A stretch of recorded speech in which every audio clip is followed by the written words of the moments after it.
With the recent announcement of Tekken 8, I found myself going back to playing a number of my favorite Tekken entries. Since I didn't have many friends that actively played the games, I'd usually stick to replaying story mode whenever I felt nostalgic about the series, alongside the prominent side story modes. In doing so, I've started to realize that the reason I was so excited about a new Tekken game wasn't necessarily its gameplay improvements, but rather the resolution of the conflict between Jin Kazama and his father Kazuya. You could argue that a memorable narrative isn't the number one priority when developing a good fighting game, but I feel that the quality of Tekken stories is often underplayed. Sure, it's no Yakuza or Metal Gear, but the way the series integrated many of its what-if scenarios, with side characters winning the coveted prize money, and seeing genuine character development from entry to entry, I'd argue this series has the best narrative of any fighting game franchise to date. Which brings us to the man of the hour, Jin Kazama. For all intents and purposes, he's been the face of the Tekken series ever since his debut in Tekken 3, and the conflicts he would have with the rest of his lineage were genuinely breathtaking. But there is quite a bit of criticism thrown his way for appearing to be overtly edgy or emotionless when interacting with the rest of the cast.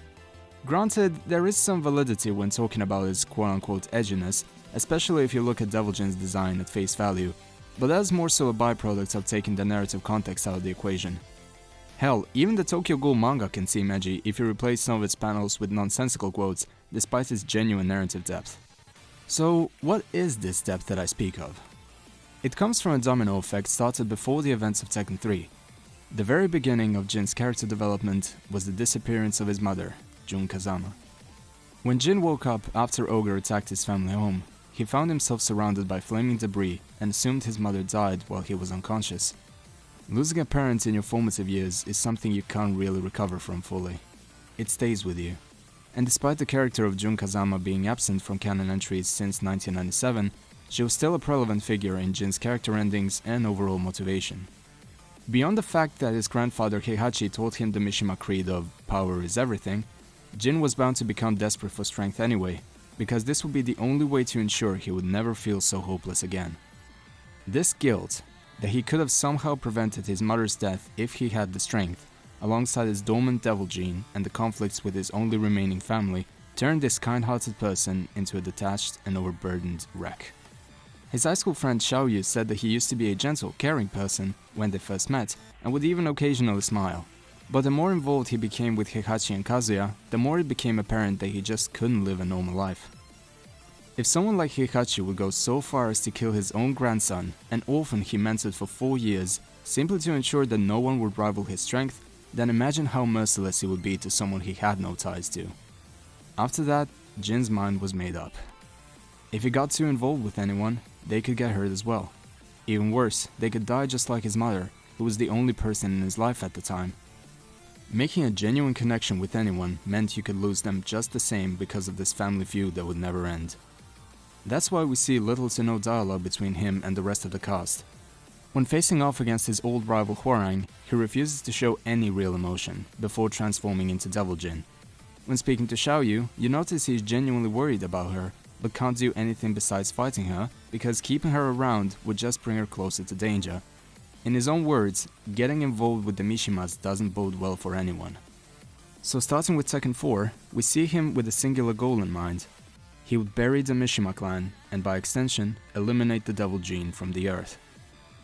All the while, he would struggle to control the devil within, a remnant from the family he tried to abandon that served as a constant reminder how he could end up just like them, maybe even worse. The fact that he would go so far as to plunge the entire world into chaos for the slightest chance of reaching his own goal and preventing any further bloodshed in the generations to come is heartbreaking.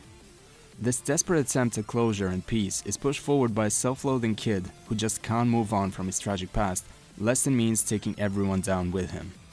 He's so far gone that he refuses to believe his actions could ultimately hurt the very people he may have wanted to protect in the first place, completely abandoning his mother's wishes and way of life in the process.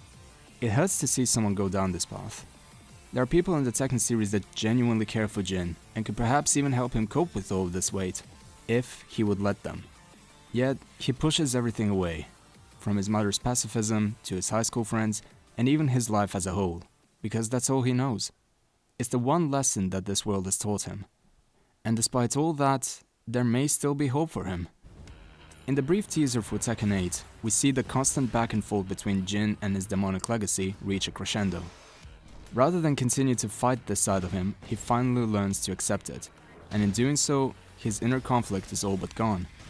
He's now in full control of this former burden and can use it to prove his old self and the world at large wrong.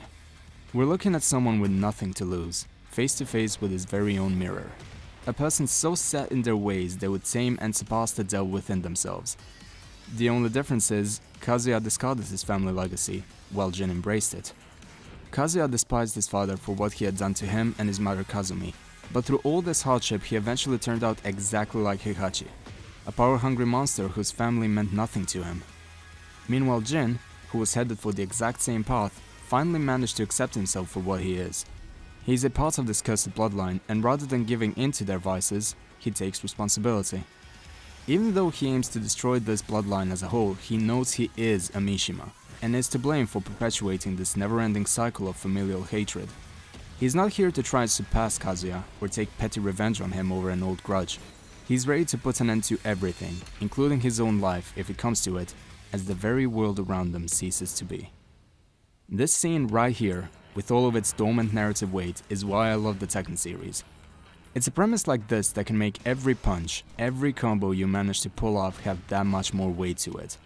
Even though Jin and Kazuya barely spoke to one another over the course of the series, you can finally see their ideologies personified in the very fighting styles they use, to the point where any further dialogue between them would take away from the sheer intensity of the encounter. Every electric they unleash says more about them than any script filled with retcons ever could. Whether you see this as a clash of ideals, or a mere thirst for power, this is a fight for the ages, and one I can't wait to see unfold.